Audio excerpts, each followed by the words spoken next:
Thank you, Ram, for that wonderful introduction. Feeling very humbled. Good morning, one and all. Before I begin, I would like to thank the organizers, Ravindra sir, and my principal, Reverend Father K. Mareddy, Glenn sir, HOD Mass Communication Department, and Joseph sir for the technical support in recording this session. Samskrita Saptahasya Shubhakamanaha. Today's topic, namely impact of Sanskrit mantras for immunity and well-being, would also include some Shanti Pathas I had mentioned earlier in the webinar. Chanting of Vedic mantras and shlokas is not just about religion and spirituality. Rather, it's a combination of sound, breath, and rhythm that helps one to channelize their energy. The mantras have both psychological and physiological effects on your body. Chanting can improve our mental and physical health. Chanting improves immunity, helps to calm mind, increases concentration and learning, helps to release stress and increase radiance. Sanskrit thus is not just a language, it is a power. There are 5 ways Sanskrit shlokas or mantras can ignite your spiritual practice, boost immunity, and transform your life. Number 1. Shlokas help calm the mind into a meditative state. Sanskrit sounds can boost cognitive function. Chanting can foster compassion. There is a shloka for every spiritual need. And chanting can boost immunity as stated earlier. Sanskrit's very alphabet is a mantra, a sound or phrase of spiritual significance and power, observes Dr. Judith Tyberg. Says Sri Aurobindo, every one of its vowels and consonants have a particular and inalienable force which exists by the nature of things and not by development or human choice. Mantra is a Sanskrit word that has no English equivalent. Mantra is the inspired word and the supreme inevitable utterance, in the words of Sri Aurobindo. Poetry becomes the mantra when it is the voice of the inmost truth. There is a famous Subhashitam in Sanskrit. Amantram aksharam nasti, nasti moolam anaushadham, ayogya purusho nasti, yojakas tatra durlabha. Arthat, there is no sound that is not a mantra, no plant that is not medicinal, there is no person unworthy. What is lacking is the enabler. For our purpose, let's concentrate on the first quarter, Amantram aksharam nasti. Each and every sound can be a mantram to be meditated upon. But for that, one needs to understand the acoustics of the mouth, vibration of sounds, meaning of the letters of the language. Especially in Sanskrit, each letter sound has a meaning. That is, for example, the first consonants, Ka means Brahma, Vishnu, Kamadeva, Agni, Vayu, Surya, etc. Kha means sky. Khaga means those that move in the sky, for example, the birds. Kha also means heaven, sense of perception, field, farm, or void. Ga means Gandharva, the celestial singers and dancers, or adjective for Ganesh, as in Gam Ganapataye Namaha. Let's now try to know about the meaning of the Omkar and Shanti. Om is the name for the Brahman, the cause and the basis of creation. Om is a sound symbol, also indicates auspiciousness and is chanted at the beginning of prayers and religious studies. Om is derived from the Sanskrit verbal root ava, meaning to protect. When one chants Om with the understanding that it is a name for the Lord, it becomes a prayer for one's protection. Om etymologically is composed of 3 sounds, a, u, and ma. The first syllable A stands for the waking world, the waker, and the waking experience. The second syllable U stands for the dream world, the dreamer, and the dream experience. And the third syllable M stands for the sleep world, the sleeper, and the sleep experience.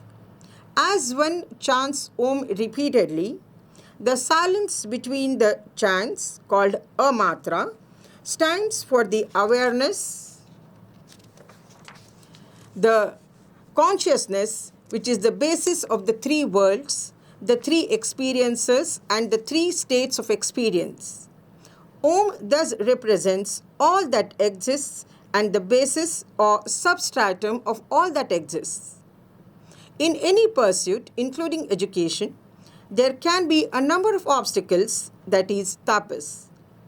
These obstacles fall into three categories: Adhidaivika, obstacles which are natural and over which we have no control, for example, storms, earthquakes, floods. Adhibhautika, obstacles created by one's surroundings, for example, noisy neighbors, traffic, distractions caused by one's family. And Adhyatmika, obstacles and distractions created within oneself, for example, tiredness, an agitated or disturbed mind. Any of these obstacles can prevent one from achieving success in a given endeavor. Shanti or peace is therefore chanted 3 times for the mitigation and the removal of these threefold obstacles. One of the most well-known mantras in Sanskrit is the Gayatri of Rishi Vishwamitra. It remains the prime mover in literature, religious practices, aesthetic experience, and spiritual illumination. Om Bhur Swaha Tatsaviturvarenyam Bhargo Devasya Dhimahi Dhiyo Yo Nah Prachodayat.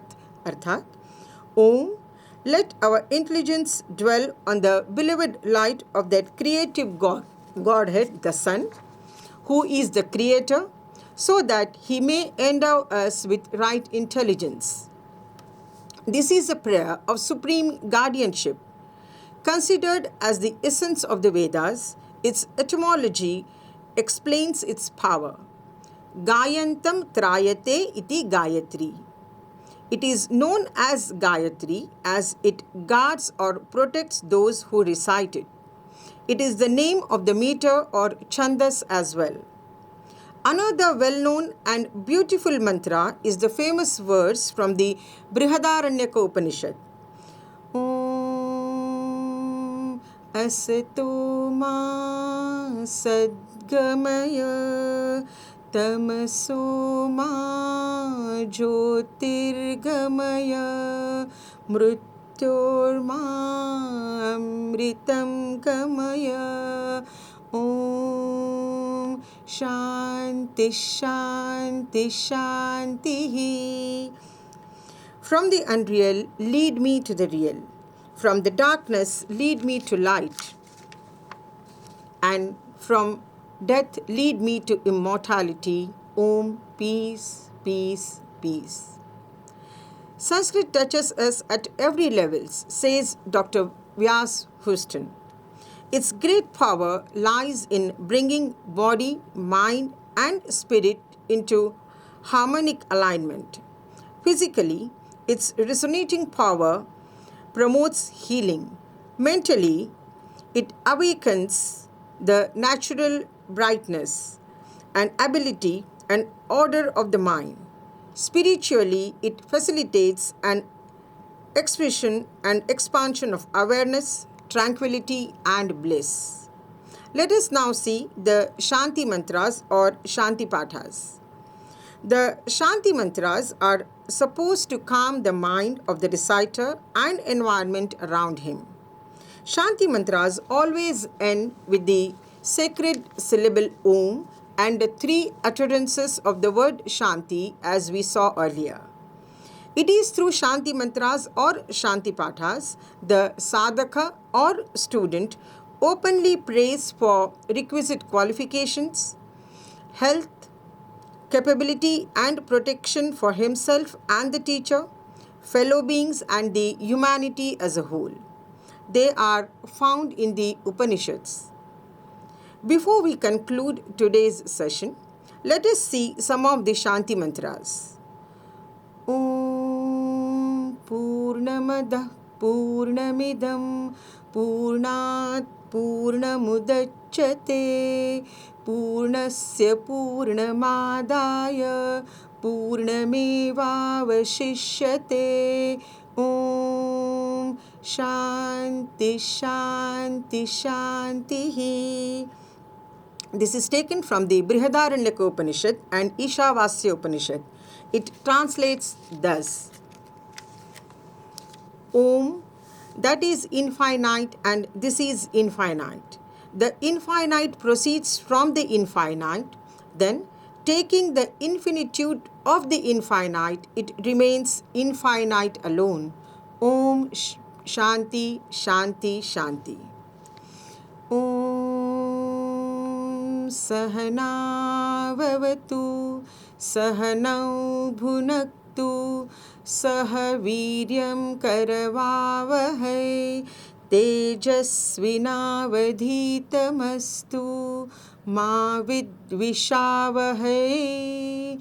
Om Shanti Shanti Shanti. This is taken from the Taittiriya Upanishad. This is a prayer both for the student and the teacher. My class daily begins with this prayer.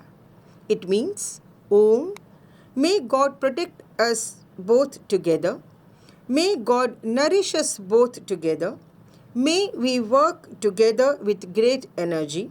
May our study be vigorous and effective.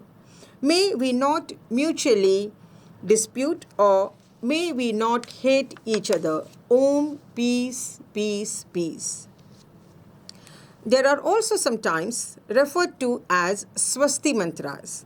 Swasti means health, well-being, fortune, luck, success, prosperity and happiness. Swasti prajabhyah paripalayantam nyayena margena mahim mahishaha go brahmanebhyah shubhamastu nityam lokas samastas sukhino bhavantu.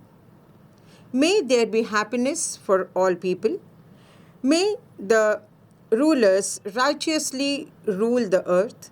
May there be welfare for cows and men of wisdom at all times. May all beings be happy. I once again thank the organizers for giving me this opportunity. Om Shanti Shanti Shanti. Thank you and stay safe. Thank you.